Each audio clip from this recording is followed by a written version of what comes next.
అందరికీ వందనములు. ఈరోజు మరో దేవుని వాక్యంతో మీ ముందుకు వస్తున్న మీ సత్యవతమును కీర్తనల గ్రంథము 141వ అధ్యాయము 1 నుండి 4వ వచనం వరకు. యెహోవా, నేను నీకు మొరపెట్టుచున్నాను, నా యొద్దకు త్వరపడి రమ్ము. నేను మొరపెట్టగా నా మాటకు చెవియొగ్గుము.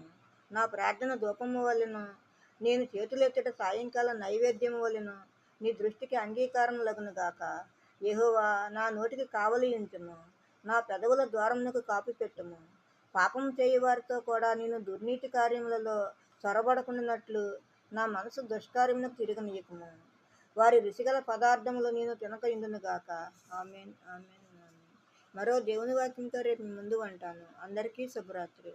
మన ప్రభువును ప్రియరక్షకుడైన యేసుక్రీస్తు కృప, కాపుదల, రక్షణ, ఆశీర్వాదము మన అందరికీ ఇప్పుడు ఎప్పుడు సదాకాలము తోడై ఉండును గాక. ఆమెన్. మరో దేవుని వాక్యంతో రేపు మీ ముందు ఉంటాను. అందరికీ శుభరాత్రి.